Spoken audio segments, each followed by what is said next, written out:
दतमा गार्ल्स स्कुलाव हाबोमोन आङो बेवहायबो फेशन श' देखायलायनाय जादोंमोन बे फेशन श' देखायनायावबो आङो फार्स्ट प्राइज मोनदोंमोन आरो क्लास 10ल' हाबदोंमोनदां आङो इनायनि फानजारिबा आं एसे हात दांग्राखामोन नालाय फार्स्ट एकदम दतमानि बैसागु खुंग्रि जाजेननाया आंनोमोन आरो बियो आंखौनो माबानो नागिरदो आरो रेप खालायनो नागिरो जे जायगायाव माबाया हासबेन्डआ माबा जबफोर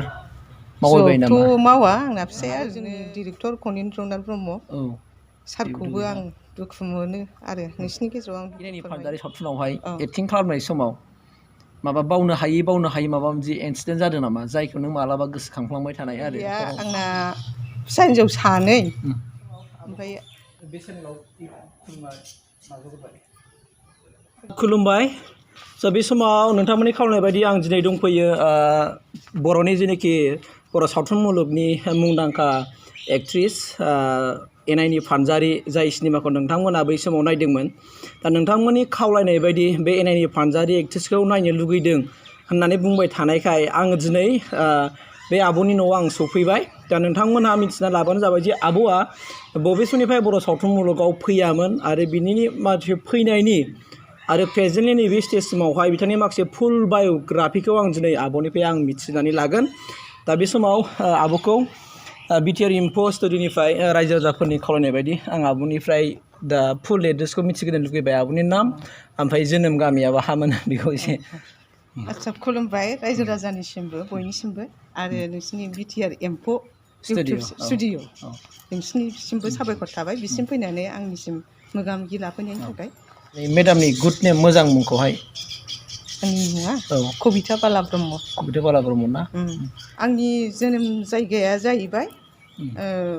दतमानि सोनाबहा थानाय आनसिहारा गामिमोन आरो ओमफ्राय बेहायनो आं देरबोबाय ओमफ्राय आङो दा हाबा जाफैनाया बाहा जाफैदों होनदोंमोनलाय दतमानि माबा 2 नं बाथाबारि 2 नं बाथाबारि नङा होमबा दतमानि सिङावनो जाहैबाय दतमा सिङावनो ओरैनो दा आब'नि माबाया हासबेन्डआ माबा जबफोर मावबाय नामा जबथ' मावा आंना फिसाया ओरैनो बिजनेस मावलाबायो आरो लोगोफोरजों मोजांनि बाथ्रा ओमफ्राय गारि दङ विंगार बेबो सालायनो हरो ड्राइभार लानानै ओमफ्राय हा एसे दं बेजोंनो जायो आरो खुनुरुखुम सोलियो दासिमथ' जेबो खुनु बेफोरबायदि बिपद सापद जाफेरखायाखै न'खराव मोजाङै सोलिगासिनो दं जेबो बिपद गैया दा फेमिलियाव साबसे जाखो फेमिलिया आंना फिसा हिन्जाव सानै ओमफ्राय आंनि फिसाय हासबेन्ड दं ओमफ्राय बिहाव सासे दं ओमफ्राय बिजावजालि सासे दं बिबोनाङा गैला दंफायो आरो जोंजोंनो जाफायो फिसाफ्राय आङो क्लास 5निफ्रायनो आङो फ्राय मोसानायखौ लाबोदों आरो आं क्लासिकेल डेन्स कथक डेन्स लादोंमोन क्लास 5निफ्रायनो ओमफ्राय आङो बेखौ आं फुरा खालामजोबनो हायाखिसै ओमफ्राय आङो प्रथमा मैधमाखौ आङो मोजाङैनो पास जादोंमोन ओमफ्राय बिदिनो मा खारननि थाखाय आं लाफुंजोबनो हायाखिसै बिनि उनाव आङो मा होनोमोनलाय बे फांसनफ्राव माने एबसुनि कनफारेन्सफ्राव गोबां आङो प्रग्रामखौ मोसाबोदों आरो प्रग्राम खालामबोदों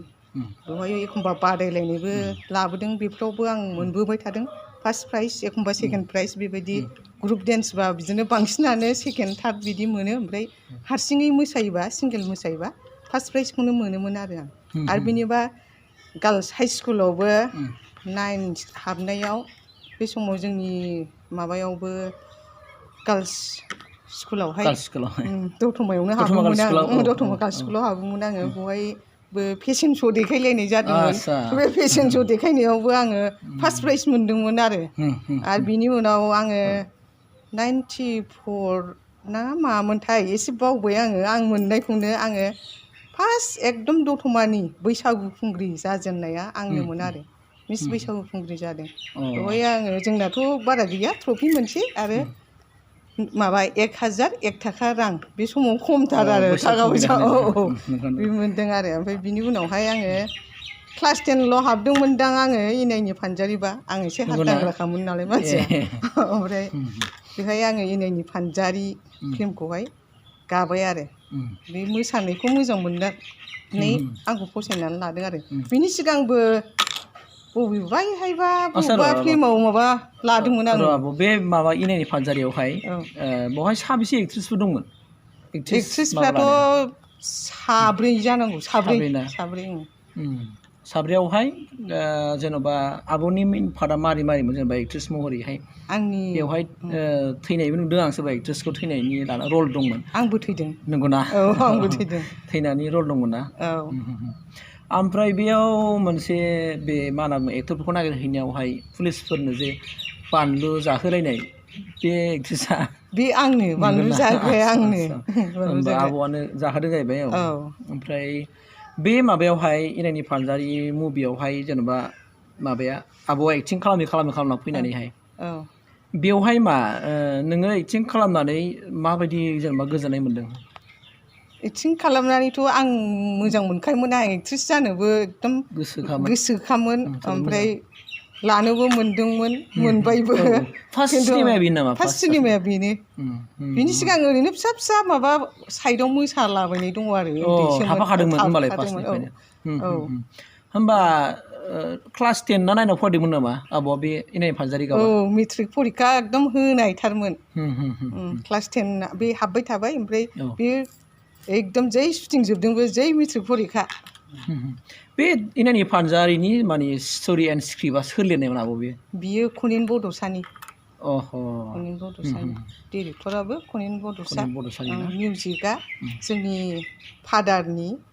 रबिन्द्रनाथ ब्रह्मनि ओमफ्राय डेन्सखौ करिय'ग्राफार जादोंमोन जोंना आंनिनो बिदा राजु कुमार ब्रह्म असे बिदा नामा असे बिदा आदसा होमबाथ' आब'ना ब्रादाराबो माबायाव मोसानायावहाय माबा दं रोंगौ गानबो खननो रोंगौ मिउजिकफोरबो बानायो आरो गानफोरखौबो लिरो एसे होमबाथ' बुंनो थाङोबा दतमा हालामावनो बिराद दङ बर' सावथुन मुलुगावहाय आर्टिस्टफ्रा आरो लोगोसे मेथाइ खनग्रा रोजाबग्रा मिउजिक होग्रा दा आब'निफ्राय नैबे आं मोनसे माबा जादों नामा बै इनायनि फानजारि सावथुनावहाय एक्टिं खालामनाय समाव माबा बावनो हायि माबा मोनसे इन्सिडेन्ट जादों नामा जायखौ नों मालाबा गोसोखांफ्लांबाय थानाय आरो फानि मोनसे इन्टारटेनमेन्ट बिदिद्राय जायाखै जानाया खालि आंनाव मोनसे दुखु मोननाय थादों बे फिल्माव गानायफ्रा मानि बांसिनानो बे जोंनि गेजेराव गैलिया आरो जोंखौ नागारनानै थांबाय बे बुहुमनिफ्राय गैला आरो आं बेखौ गोसोखांबा दुखु मोनो आरोखि आंनि बिदा जानाय जे जयन्त ब्रह्म बेखौबो आङो गोसोखाङो आंनिनो बिदा जादोंमोन अरगें नाम लादोंमोन सिनेमायावहाय ना सिनेमायाव ओमफ्राय गुन्दानि फादाव लादोंमोन नैबे आदै बुदलाब बियो आंखौनो माबानो नागिरदो आरो रेप खालायनो नागिरो जे जायगायाव फिल्मावहाय बे मानसियाबो गैला आरो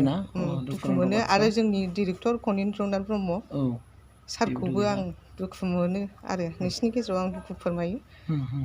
बेबो जोंनि गेजेराव गैला आरो एक्ट्रेस सासे रिसिमा क'क्राझारनि उकिल जादोंमोन बेबो गैला आरो जोंनि गेजेराव बेखौ आं गोसोआव दुखु मोनबाय थानाय जादों आरो दा होमबा साबेसे दा एक्ट्रेसआ गोथाङै दंबावो जोंनि साब्रैनि गेजेरावहाय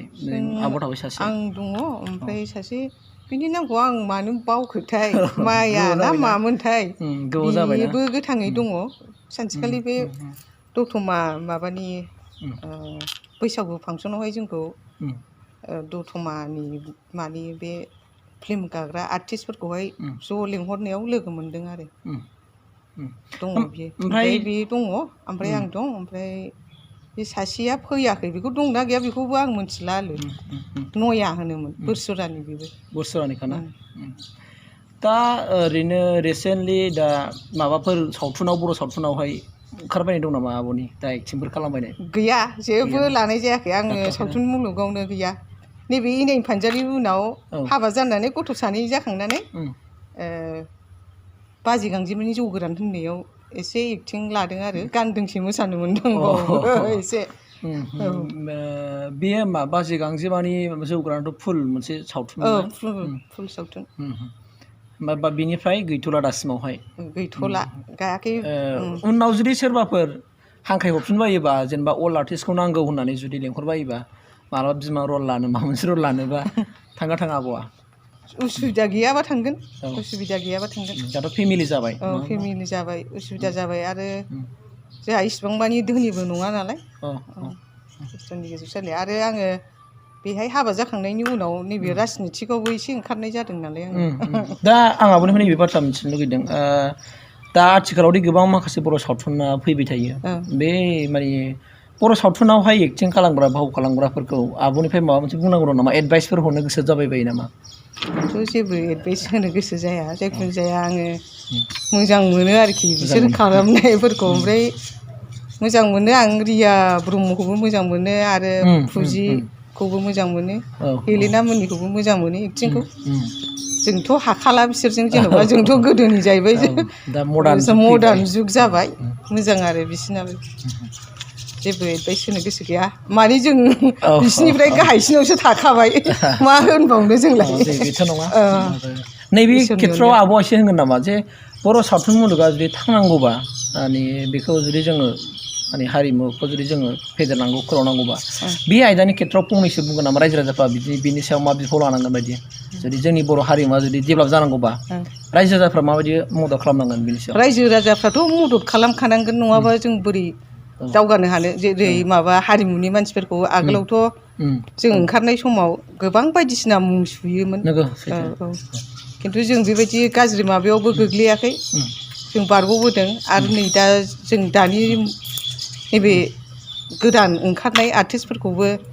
आं रायजो राजाफोरखौ मदद होजानो लुगैयो हाजासे जाहाथे जै माबा बलिउडफोर बायदि जोंनाबो डेभेलप जानो हायो